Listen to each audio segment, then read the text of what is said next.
எங்களை அதிகமாக நேசிக்கின்ற நல்ல ஆண்டவரே, இந்த காலை வேளையிலே உம்முடைய பாதத்தை நாங்கள் நாடி வருகின்றோம்.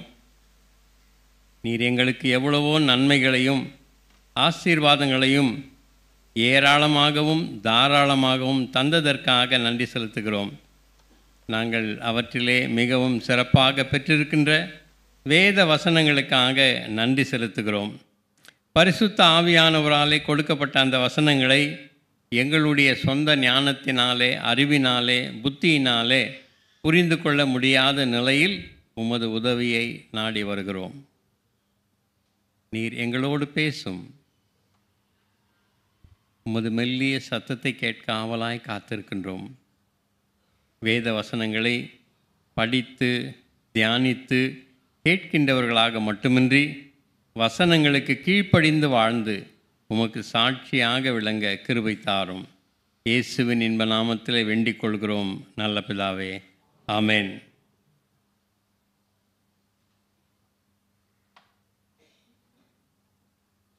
இப்பொழுது இருக்கக்கூடிய போப் ஆண்டவர், அவருடைய பெயர் என்ன ஞாபகம் இருக்கா உங்களுக்கு? போப் லியோ 14th, 14வது போப் லியோ. 267வது போப் இவர்.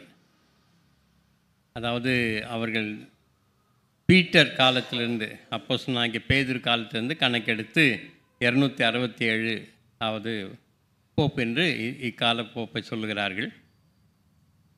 214வது ஒரு போப் இருந்தார். அவருடைய பெயர் அலெக்சாண்டர் 16, 16வது அலெக்சாண்டர் என்று அழைக்கப்பட்டார். 1492 1503 வரை, 1492 to 1503. The most notorious controversial Pope என்று இவர் அழைக்கப்பட்டார்.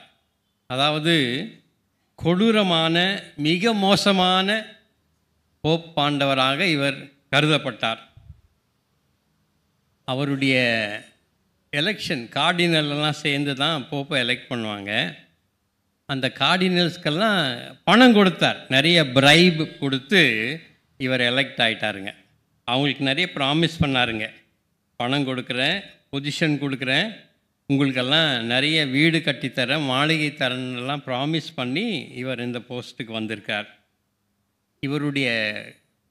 இவரை பற்றி சொல்கிறாங்க என்னன்னாக்கா,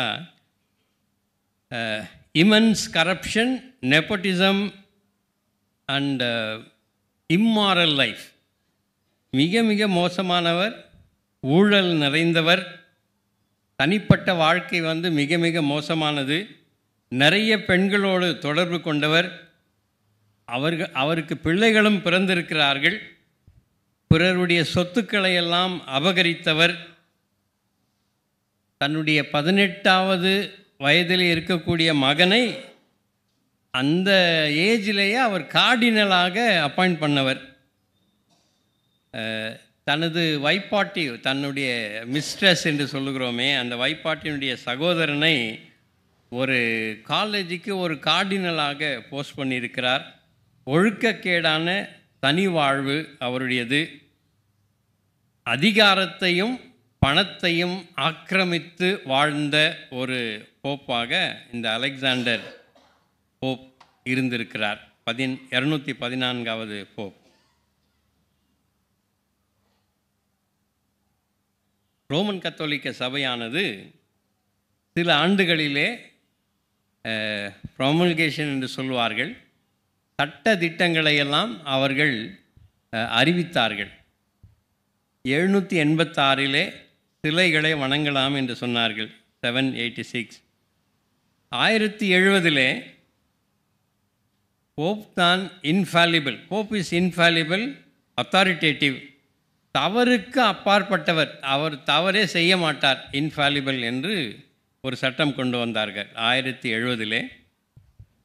1079 குருக்கள், பிஷப் மற்றும் போப்பாண்டவர்கள் திருமணம் செய்யக்கூடாது என்று ஒரு சட்டம் கொண்டு வந்தார்கள். 1190 பாவ மன்னிப்பு சீட்டு விற்பனைக்கு வந்தது. இன்டெலிஜென்ஸ் என்று ஆங்கிலத்தில் சொல்வார்கள்.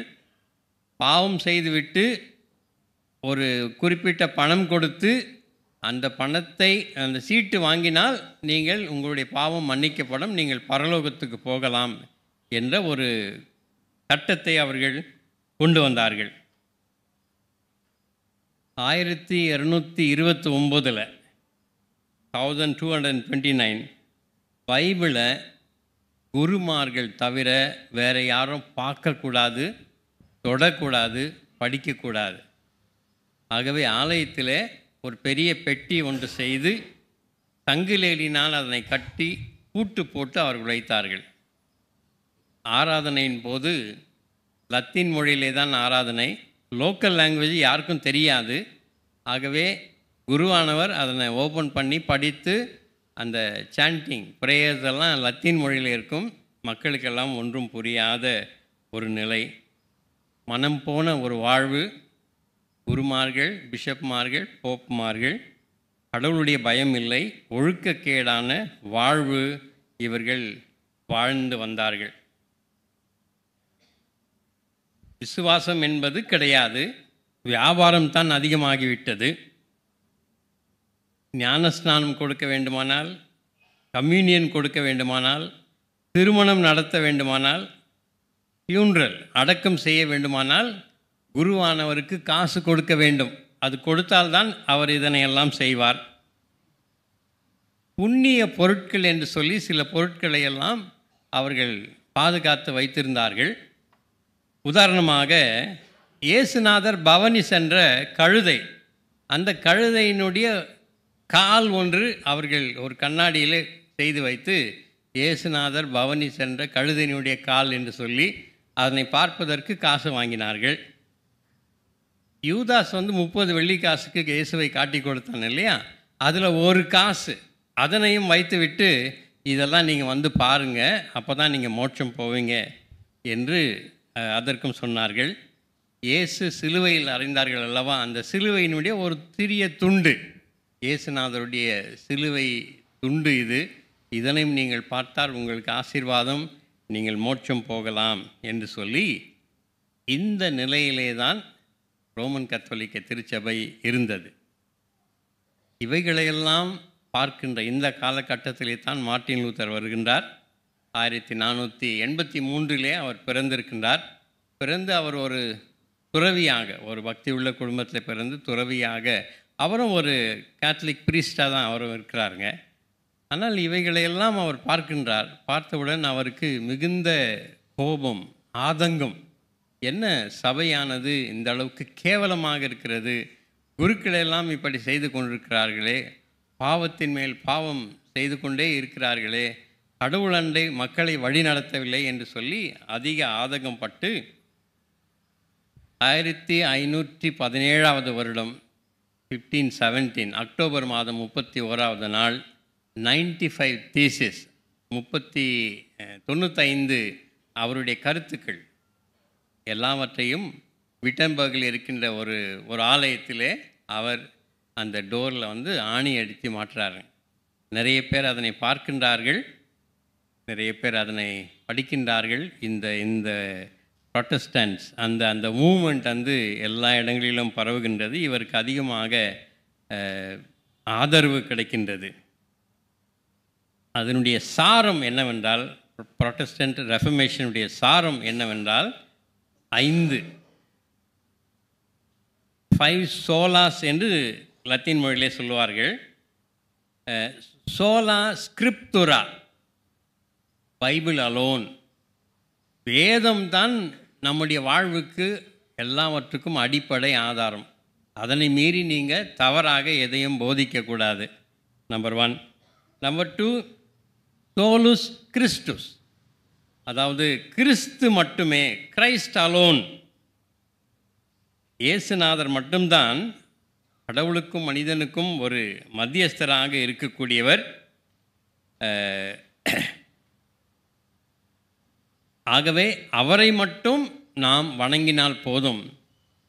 போப்பையோ அல்லது குருமார்களையோ பிஷப்மார்களையோ நீங்கள் வணங்க வேண்டிய அவசியமில்லை என்று சொன்னார்.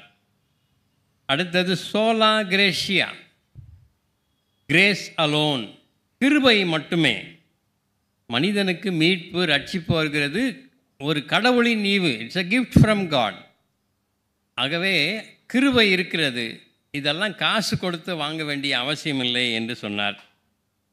அடுத்தது சோலா ஃபிடே, ஃபெய்த் அலோன், விசுவாசம் மட்டுமே. ரோமர் 1:17 விசுவாசத்தினால் நீதிமான் பிழைப்பான். அவர் அதிகமாக விரும்பி படித்த ஒரு வசனம். ஆக தன்னுடைய விசுவாசத்தினாலே தான் மனிதன் ரட்சிக்கப்படுகிறான் என்கின்ற கருத்தை அவர் சொன்னார். ஐந்தாவது சோலி டியோ க்ளோரியா, ஆல் க்ளோரி டு காட். இறுதியிலே எல்லாம் கடவுளுடைய மகிமைக்கே என்று இந்த 5 குறிக்கோள்களின் அடிப்படையிலே அவர் வாழ்ந்து ஒரு ரெஃபர்மேஷன், ஒரு சீர்திருத்தத்தை சபைகளிலே கொண்டு வந்தார். அந்த சீர்திருத்த பண்டிகையை ஒவ்வொரு வருடமும் அக்டோபர் மாதம் கடைசி வாரத்திலே நாம் கொண்டாடுகின்றோம். ஆனால் அடுத்த வாரம் நம்முடைய ஆலயத்தில் யூத் சண்டே இருக்கிறது என்கின்றதினால அந்த தலைப்பை இந்த வாரத்திலே நான் உங்களோடு பகிர்ந்து கொள்ள ஆசைப்படுகின்றேன். இன்றைக்கி நற்செய்தி பாடம் என்ன பாடம் படித்தாங்க சொல்லுங்கள்? யோவான் 18:33 ஓகே. அதில் என்ன மெயினாக இருக்குதுங்க? பிலாத்து குட் ஃப்ரைடே இது லெசனுங்க. அது நானும் ரொம்ப நாளாக போன வாரத்துலேருந்தே யோசிச்சுட்டு இருந்தேன். குட் ஃப்ரைடே ஏன் இந்த நாளில் அவங்க ரீடிங் கொடுத்துருக்காங்க, அதுலேருந்து என்ன சொல்லலாம்? ஏற்கனவே ஜனங்களுக்கு தெரிஞ்சது தானே. பட் இருந்தாலும் ஒவ்வொரு முறையும் வேதத்தை படிக்கிற பொழுது ஏதாவது ஒரு சில புதிய கருத்துக்கள் நமக்கு தெரியுது இல்லையா? அந்த மாதிரி ஏதாவது புதிய கருத்துக்கள் கிடைக்கிறதா என்று சொல்லி ஆராய்ந்து கொண்டிருந்தேன். சில குறிப்புகள். யார் பிலாத்துக்கிட்ட இயேசுநாதரை கூட்டி வர்றது? யாருங்க? பிரதான ஆசாரியர், அப்புறம் வேதபாரகர், மூப்பர்கள். சரி, இந்த 4 காஸ்பிள்லையும் இதனை எழுதியிருக்கார்கள். மத்தேயு 27:1, Matthew 27:1. விடியற் காலமான போது சகல பிரதான ஆசாரியரும் ஜனத்தின் மூப்பரும் இயேசுவை கொலை செய்யும்படி அவருக்கு விரோதமாக ஆலோசனை பண்ணி அவரை கட்டி கொண்டு போய் தேசாதிபதியாகிய பொந்தி பிலாத்துவினிடத்திலே ஒப்பு கொடுத்தார்கள். Mark 15:1, mark 15:1. பொழுது விடிந்தவுடனே பிரதான ஆசாரியரும் மூப்பரும் வேதபாரகரும் ஆலோசனை சங்கத்தார் அனைவரும் கூடி ஆலோசனை பண்ணி இயேசுவை கட்டி கொண்டு போய் பிலாத்துவினிடத்திலே ஒப்பு கொடுத்தார்கள். லூக்கா 23:1, லூக் 23:1. அவர்களுடைய கூட்டத்தார் எல்லாரும் எழுந்திருந்து அவரை பிலாத்துவினிடத்திற்கு கொண்டு போனார்கள். அந்த கூட்டத்தார்னு சொல்கிறதெல்லாம் சனகரீம் சங்கம் முழுமையுமாக. யோவானும் இதனை பற்றி எழுதுகிறார். யோவான் 18:28 பாருங்கள். 28. அவர்கள் காய்பாவினிடத்திலிருந்து இயேசுவை தேசாதிபதியின் அரண்மனைக்கு கொண்டு போனார்கள். அப்பொழுது விடியற் காலமாயிருந்தது. தீட்டுப்படாமல் பஸ்காவை புசித்ததற்காக அவர்கள் தேசாதிபதியின் அரண்மனைக்குள் பிரவேசியாதிருந்தார்கள். அதாவது நமக்கு இந்த குட் ஃப்ரைடே டைமில் அந்த விசாரணை அப்படியெல்லாம் சொல்லும்பொழுது பிலாத்து அவ்வளோதான் தெரியும், கூட்டிகிட்டு போகிறாங்கன்னு. ஆனால் இந்த பிரதான ஆசாரியர்கள், சீஃப் ப்ரீஸ்ட் என்று சொல்லக்கூடிய ஆசாரியர் கூட்டம் ஒன்று இருக்கிறது. அவங்க தான் மெயினாக இதில் இன்வால்வ் ஆகுறாங்க. த ப்ரைட் ஆஃப் சீஃப் ப்ரீஸ்ட் என்று நாம் சொல்லலாம். அதாவது பிரதான ஆசாரியர்களுடைய பெருமை. இவங்க பிலாத்துனுடைய அரண்மனைக்கு கூட்டிகிட்டு போகிறாங்க. இயேசுவை அரெஸ்ட் பண்ணது எப்போங்க? வியாழக்கிழமை ராத்திரி. அந்த அப்புறம் அண்ணா, அப்புறம் காய்பா, அதுக்கப்புறம் தான் பிலாத்து. இந்த பிலாத்துக்கிட்ட வரும்பொழுது அது வெள்ளிக்கிழமை விடியற் காலம். ஆக இந்த பிரதான ஆசாரியர்கள் என்னென்ன இந்த குறிப்பை நம்ம படிச்சிருக்க மாட்டோம்னு நினைக்கிறேன். இயேசுவை தேசாதிபதியின் அரண்மனைக்கு கொண்டு போனார்கள். அப்பொழுது விடியற் காலமாக இருந்தது. தீட்டுப்படாமல் பஸ்காவை புசிக்கத்தக்கதாக அவர்கள் தேசாதிபதியின் அரமனைக்குள் அவங்க போகலை. என்ன தீட்டு? பஸ்காவின் ஆட்டுக்குட்டியை அவர்கள் சாப்பிட வேண்டும். ஆக ஈவினிங் ஸ்டார்ட் ஆகுதுங்க. இது பஸ்கா பண்டிகை வெள்ளிக்கிழமை சாயந்தரத்துலேருந்து. ஆனால் இவர்கள் அதற்கு முன்பாக தங்களை ஆயத்தப்படுத்துகிறார்கள். இது பிலாத்து புற இனத்தான், அவன் யூதன் இல்லை. அவன் பேலஸுக்குள்ளே நம்ம காலை வைக்கலாமா? வைக்கக்கூடாது. ஆகவே இயேசுநாதரை உள்ளே அனுப்பிட்டு ஒருவேளை மற்ற வீரர்கள் கூட்டி கொண்டு போயிருக்கலாம் பிலாத்துக்கிட்ட. இவர்கள் வெளியவே நிற்கிறார்கள். என்னன்னா, உலகத்தின் பாவத்தை சுமந்து தீர்க்கிற தேவாட்டுக்குட்டி ஆகிய இந்த ஆட்டுக்குட்டியை அவர்கள் ஒரு இன்னோசென்ட் மேன், ஒன்றும் அறியாதவர், பாவம் அறியாதவர், அவரை இவ்வளவு கொடூரமாக நடத்திவிட்டு, ஆனால் நாங்கள் சட்டத்திட்டங்களை நாம் ஃபாலோ பண்ணுறோம். மனிதனுடைய உயிர் எவ்வளவு முக்கியம், சட்டத்திட்டம் என்னங்க? ஆக இப்படியெல்லாம் இவர்கள் பிரதான ஆசிரியர்களாக இருக்கின்றார்கள். இவர்களை குறித்து தான் இயேசுநாதர் மத்தேயு 23ஆம் அதிகாரத்தை நீங்கள் படித்து பார்த்தால், மாயக்காரராகிய வேத பாரகரே, பரிசேயரே, உங்களுக்கு ஐயோ, ஓ அன்டு யூ பாரிசீஸ் அண்ட் ஸ்கிரைப்ஸ். அதை 7 ஐயோக்கள் அதில் வரங்க. மத்தேயு 23ஆம் அதிகாரத்தை எடுத்து நாம் படித்தால் 7 ஐயோக்கள் அங்கே வருகின்றன. அதாவது யூ ஹிப்போக்ரட்ஸ், மாயக்காரர், மாய்மாலக்காரர். 13வது வசனத்தில் பாருங்கள், அங்கேருந்து ஆரம்பிக்குது. மாயக்காரராகிய வேதபாரகரே, பரிசேயரே, உங்களுக்கு ஐயோ. இந்த மாயக்காரர் என்னன்னா, அது ஓ டு யூ, அதாவது வேடம் போட்டு நடிக்கின்றவர்கள்.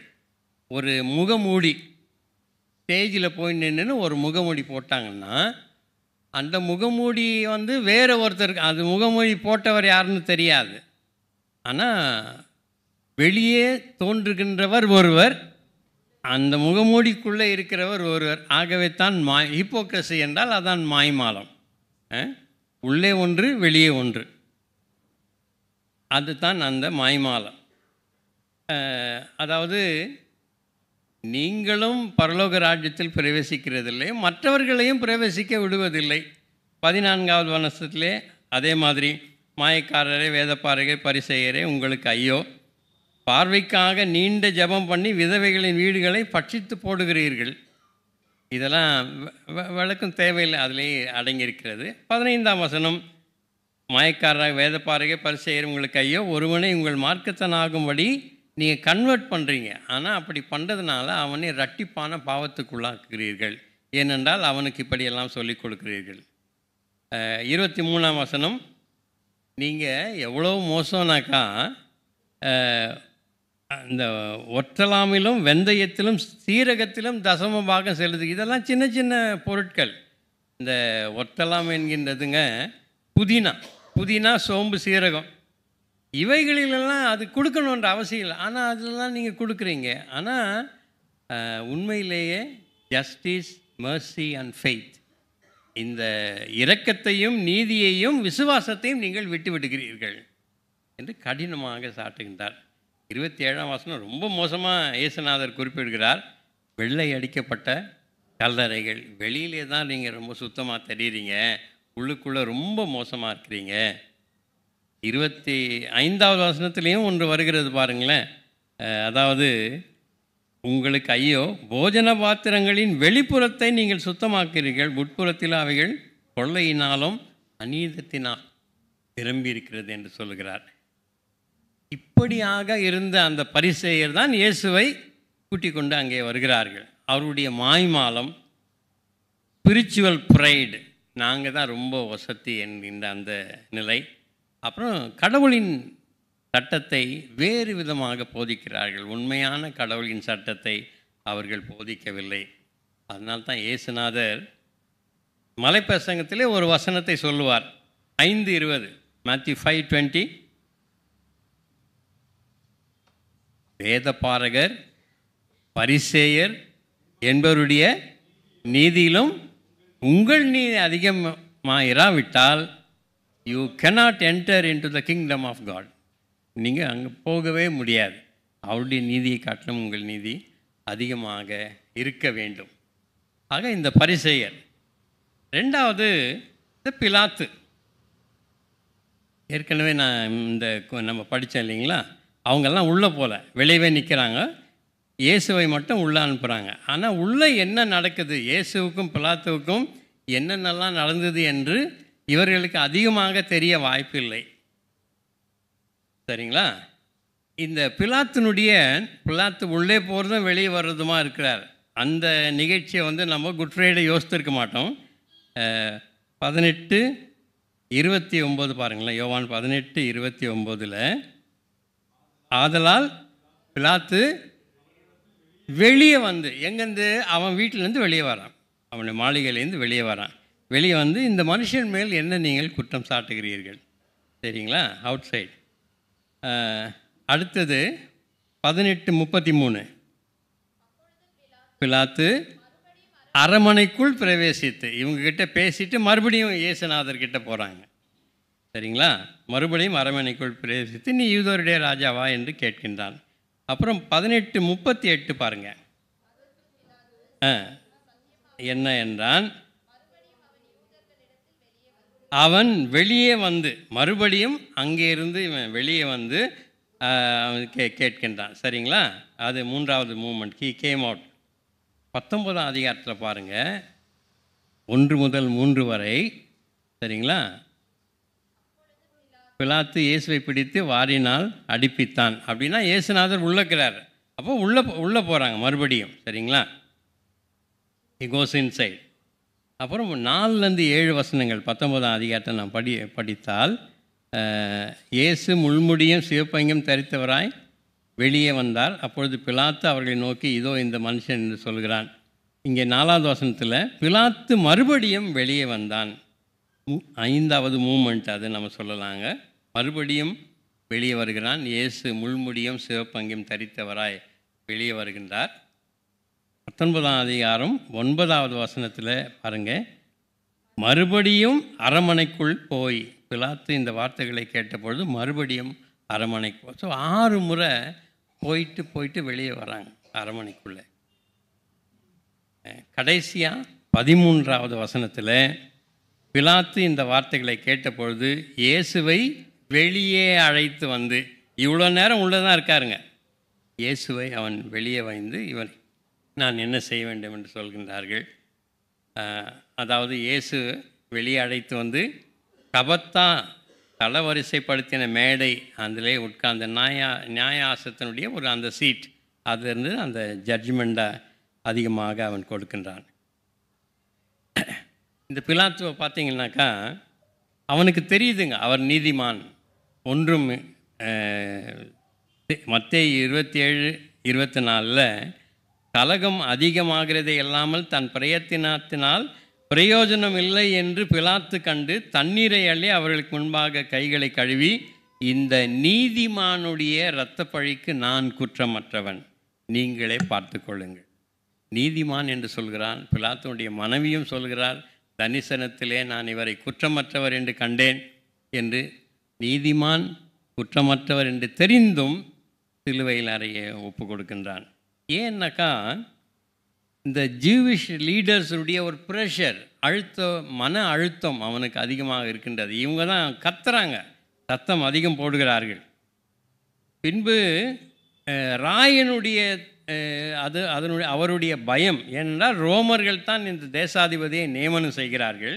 ராயனுக்கு அந்த 19ஆம் அதிகாரம் யோவான் 12வது வசனத்திலே அவர்கள் என்ன த்ரெட்டன் பண்ணுறாங்கனாக்கா,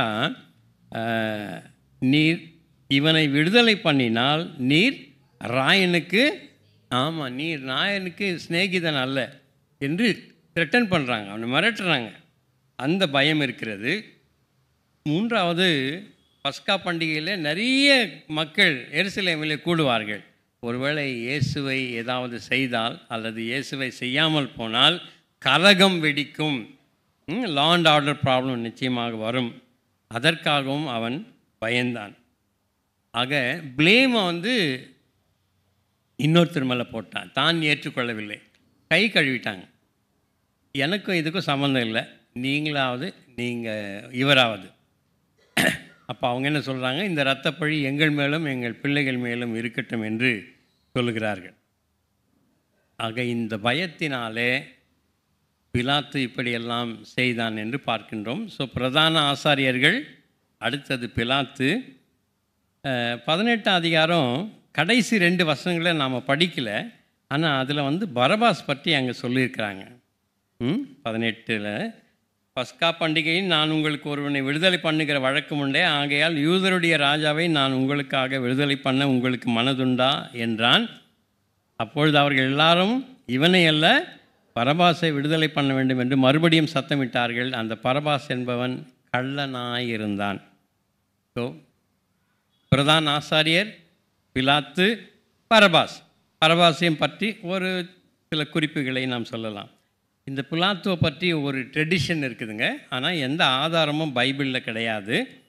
ஈஸ்டர்ன் கிறிஸ்டியன் ட்ரெடிஷன், அதாவது காப்டிக் அண்ட் எத்தியோப்பியன் சர்ச், இந்த சபையில் இருக்கிறவர்கள் அவங்க நினைக்கிறாங்க, இயேசு சிலுவையில் அறைந்த பிறகு பிலாத்துவும் அவருடைய மனைவி பொந்தி பிலாத்துவும் கிளவுடியா ப்ரோகோலா என்கின்றது அவருடைய மனைவியின் பெயர், இந்த 2 பேருமே கன்வெர்ட் ஆகிட்டாங்க என்று சொல்லி அவர்கள் நினைக்கிறார்கள். அவங்க 2 பேரையும் செயிண்ட்டாக வெனரேட் பண்ணுறாங்க அப்படின்ற மாதிரி அந்த ட்ரெடிஷன் இருக்குது. ஆனால் இதற்கு எந்தவித ஆதாரமும் இல்லை. சரி, அடுத்ததாக பரபாசனுடைய ஒரு மனமாற்றம், ரிப்பென்டன்ஸ் ஆஃப் பரபாஸ். 4 நற்செய்தியிலையும் இந்த பரபாஸ் பற்றி எழுதியிருக்காங்க. மத்தேயு 27:16, காவல் பண்ணப்பட்டவர்களில் பரபாஸ் என்னப்பட்ட பேர் போன ஒருவன் இருந்தான். பேர் போனவன் என்றால் நொட்டோரியஸ் பிஷப், இது போப்பை நம்ம முதல்ல பார்த்தோம். இந்த கள்ளன், நொட்டோரியஸ் திருடன். மார்க் 15:7 கலகம் பண்ணி அந்த கலகத்தில் கொலை செய்து அதற்காக காவல் வைக்கப்பட்டவன் பரபாஸ். லூக்கா 23:19 பரபாஸ் என்கின்றவன் நகரத்தில் நடந்த ஒரு கலகத்தின் நிமித்தமும் கொலை பாதகத்தின் நிமித்தமும் காவலிலே வைக்கப்பட்டிருந்தவன். யோவான் 18:40 பரபாஸ் என்பவன் கள்ளன். இந்த மரண தண்டனைக்கு உட்படுத்தப்பட்ட இந்த பரபாஸ் 3 விதமாக ஜெயில் இருந்துச்சு அந்த நாளில். முதல்ல யூத மத சம்பந்தமாக, மத ரீதியாக தேவதூஷணமோ ஆலயத்துக்கு விரோதமாக ஏதாவது செய்தால் பிரதான ஆசாரியனுடைய பாதாள சிறை, அவன் இருக்கக்கூடிய கீழறையிலே அவனை அந்த ஜெயிலில் அவனை போடுவாங்க. பொது திருட்டுக்கள், அதாவது களவு, கொலை, கொள்ளை இப்படியாக இருந்தால் ஏரோதின் மாளிகையிலே பாதாள சிறை இருக்கும், அங்கே சிறையில் அடைப்பார்கள். ரோம அரசுக்கு எதிராக யாராவது இதனை செய்தால், அதாவது கலகம் விளைவித்தால், பிலாத்துவின் அரண்மனையிலே சிறைச்சாலை இருக்கிறது. ஆக ரோம அரசுக்கு இவன் கலகம் செய்திருக்கிறான், கொலைகளும் செய்திருக்கிறான். ஆகவே இவனை அவன் கீழே வைத்திருக்கின்றார்கள். அவன் மரண தண்டனை கைதி. அவன் பேர் என்னன்னு யாருக்கும் தெரியாதுங்க. பரபாஸ் என்றால் பார் என்றால் மகன், அப்பா என்றால் அப்பா, அப்பாவின் மகன். எல்லாரும் தான் அப்பாவின் மகன், இவனுக்கு மட்டும் ஏன் அப்பாவின் மகன்? அவனுக்கு பேர் ஒருவேளை தெரியாது.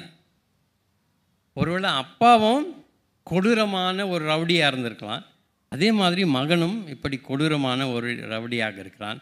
ஆகவே அவன் பேர் சொல்கிறது கூட அநேகர் பயந்திருக்கலாம். ஆகவே அப்பாவின் மகன் பரபாஸ் என்று அவனை அழைத்திருக்கின்றார்கள். சரி, வெளியே நடக்கிறது அதிகமாக தெரியல, ஆனால் சில சத்தம் கேட்குதுங்க, என்னென்னவோ நடக்குது, கூக்குரல் கேட்குது, கூச்சல் இடுக்கிறாங்க. திடீர்னு வீரர்கள்லாம் இறங்கி வராங்க. அவனுடைய அறையை ஓப்பன் பண்ணிவிட்டு கூட்டிகிட்டு போகிறாங்க. எங்கேயா கூப்பிட்டு போகிறீங்க? நினச்சிட்டான், எனக்கு நாள் குறிச்சிட்டாங்க, யூசுவலாக என்ன பண்ணுவாங்க, மரண தண்டனை சிலரை வந்து ரோமாபுரிக்கு கூட்டிகிட்டு போய் கிளாடியேட்டர்ஸ் என்று சண்டை செய்வாங்க. அப்புறம் அந்த மிருகங்களோடு சண்டை செய்து அவன் அங்கேயே சாக வேண்டும், அவ்வளோதான் நம்முடைய லைஃப் முடிஞ்சுது அப்படின்னு நினச்சி நாம் வர்றாங்க. ஆனால் வந்த உடனே நீ விடுதலை, நான் எனக்கு விடுதலையா? ஏன் இல்லை, நீ விடுதலை, நீ போகலாம். அப்போது பிலாத்து இருக்கிறான், எதிர்க்க வந்து இயேசுநாதர் இருக்கார். அப்போ அவர் யார்? அவர் தான் எனக்காக அவர் வந்து மரண தண்டனை அனுபவிக்க போகிறாருன்னு அந்த நேரத்தில் அவனுக்கு தெரியவில்லை. அவன் என்ன நினைக்கிறான், இந்த ஆள் தான் சிலுவையில் அறைய போகிறாங்கன்னா என்னை விட ரொம்ப மோசமான ஆளாக இருக்குமா போல இருக்குது, அதனால தான் இவனை போய் சிலுவையில் அறைய போகிறாங்க அப்படின்னு ஒருவேளை நம்ம கற்பனை செய்து பார்க்கலாம். அப்படியேவா போயிட்டுக்குவான் அவன். அங்கே இருக்கிறவங்ககிட்ட அப்படி கேட்டிருக்கலாம், யார்ப்பா இவர், என்ன ரொம்ப பெரிய தப்பு பண்ணாரோ? இல்லையா, ஒன்றுமே செய்யலை. ஒன்றும் செய்யலையா? ஆமாம், என்ன செய்தார்? நிறைய பேருக்கு சாப்பாடு கொடுத்தாருயா. சாப்பாடு கொடுத்தது ஒரு தப்பா? நிறைய பேருக்கு சுகம் கொடுத்தாரு. அப்படியா? செத்தவங்கள உயிரோடு எழுப்பினார். ஐயையோ, யார்கிட்டையாவது சண்டை போட்டாரா? இல்லையா, ஒரு கன்னத்தில் அடித்தா மறு கன்னத்தை காட்டுன்றார். ஐயோ, என்ன இது? அப்போது அவனுடைய மனதில் ஒரு பெரிய ஒரு போராட்டம் நடக்கிறது. இப்படிப்பட்ட ஒருவர் இவரை சிலுவையில் அறைகிறார்கள் என்று அந்த கூட்டத்தோடு கூட்டமாக போகிறான். நிச்சயமாக அவன் சிலுவை அண்டை வரைக்கும் போயிருப்பான். சிலுவையில் நடக்கின்றது அவனுக்கு தெரிந்திருக்கும். அவர் மன்னிப்பு தருகின்றார். அந்த சாவை அவன் கண்டிருக்கின்றான். மெய்யாகவே இவன் ஒரு நீதிமான் என்று சொல்லி நூற்றுக்கு அதிபதி சொல்லுகிறார். இவற்றையெல்லாம் பார்க்கின்றான். ஆக பார்த்தவுடன் நான் அந்த சிலுவையில் இருக்க வேண்டியவன், ஆனால் எனக்காக இந்த நீதிமான் சாகிறார் என்றால் அவர் நிச்சயமாக ஒரு உத்தமனாக இருக்க வேண்டும் என்று சொல்லி அவன் வந்து இந்த லைஃப் வந்து பைபிளில் இல்லை, ஆனால் வரலாற்றிலே இருக்கின்றது. ஆக இவன் வந்து கிறிஸ்துவின் சீடனாக மாறுகின்றான். கன்வெர்ட் ஆகிட்டு ஒரு சீடனாக மாறுகின்றான். ரோமாபுரிக்கு பக்கத்தில் இருக்கின்ற சிசிலியா என்கின்ற ஒரு தீவு இருக்கிறது, ஒரு ஐலண்ட். அங்கே போய் இயேசுநாதரை பற்றியெல்லாம் சொல்லிவிட்டு இரத்த சாட்சியாக மரித்தான் என்று வரலாறு சொல்லுகிறது. வேதத்திலே அது இல்லை, வரலாறு சொல்லுகிறது. யோசித்து பாருங்கள், பரபாஸ் அப்பாவின் மகன், ஆனால் இயேசுவும் அப்பாவின் மகன், வானத்திலிருந்து பிதாவினுடைய மகன். அவர் உண்மையிலேயே பிதாவின் மகனாக அவர் இருந்திருக்கின்றார். ஆனால் இவன் அப்பாவின் மகன் என்று சொல்லி தன்னை அறிமுகப்படுத்தி வாழ்ந்திருக்கின்றான். ஆக இந்த நாளுடைய தீம் எல்லாம் பார்த்தீங்கன்னாக்கா, reformation, celebration of God's sovereignty, justice and peace. கடவுளுடைய இறை ஆண்மையை நாம் கொண்டாடுகின்றோம். அவருடைய நீதியை கொண்டாட வேண்டும், அவருடைய சமாதானத்தை கொண்டாட வேண்டும். அப்படி என்றால் யூதாசு, பேதுரு, பரிசேயர், வேதபாரகர், பிலாத்து, அப்புறம் சன்னகரிம் சங்கம், இவங்கெல்லாம் அந்த பரபாஸ், இவங்க யாராலையுமே கடவுளுடைய இறையாண்மையை கொண்டாடுவதற்கு குந்தகம் விளைவிக்க முடியாது. இவற்றையெல்லாம் கடந்து இயேசுநாதரை அவர் உயிரோடு எழுப்பினதினாலே அவருடைய இறையாண்மை, அவருடைய சாவர்னிட்டி இந்த உலகத்தில் இன்றும் இருக்கின்றது. இந்த நினைவில் அவருடைய இறையாண்மையை நாம் கொண்டாடவும், எந்த சக்திகள் இந்த உலகில் நேரிட்டாலும் இயேசுநாதரை அழிக்க முடியாது என்கின்ற அந்த சிந்தனையோடு இந்த ரெஃபர்மேஷன் சண்டே, இந்த சீர்திருத்த ஞாயிற்றை நாம் அனுசரிப்போம். தேவன் தொடர்ந்து நம்மை வழிநடத்துவாராக.